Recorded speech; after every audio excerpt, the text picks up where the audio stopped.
তো গাইস, আমি যদি পাবলিক রিয়াকশান এরকম যদি করি, মানে কেমন দেখো আমার পাবলিক রিয়াকশান যদি আমি এরকম করে করি, মানে এরকম করে আমার দেখো চোখটা দেখা যাচ্ছে না, যেহেতু দেখা দেখা যাচ্ছে না। তো আমি যদি এরকম করে যাই রাস্তাঘাটে, কেমন লাগবে তোমরা একটু আমাকে কমেন্ট করে জানাবে। তো পাবলিক রিয়াকশান যদি এরকম করে আমি যদি করি, আমাকে কেমন লাগবে তোমরা একটু বলো।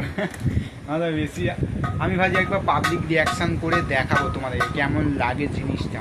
তো তোমাদেরকে আমি আগের ভিডিওতে বলেছিলাম না, ফেসবুকে আমার টাকার অ্যামাউন্ট দেখিয়ে দিয়েছে। তোমরা যদি একটা ভিডিওতে 1 মিলিয়ন আসো, তাহলে আমি তোমাদেরকে পাবলিক রিয়াকশান করে এইভাবে আমি তোমাদেরকে দেখাবো। এই ভিডিওতে যদি 1 মিলিয়ন করে দেখাও, তাহলে প্লিজ গাইস একটা 1 মিলিয়ন ভিডিও আমাকে পুরো ভিউজ এনে দাও তোমরা, আমি তোমাদেরকে কথা দিচ্ছি। আর যদি যদি আমার এই ভিডিওতে 1,000-এর ওপরেও ভিউজ দেওয়া হলে, তাহলেও আমি পাবলিক রিয়াকশান তোমার জন্য অবশ্যই করবো। ঠিক আছে, আমি বলে দিলাম। Next fight. ঠিক আছে, আমি তোমাদেরকে কথা দিয়েছি, সেই কথাটা আমি অবশ্যই রাখবো তোমাদের জন্য। ঠিক আছে গাইস।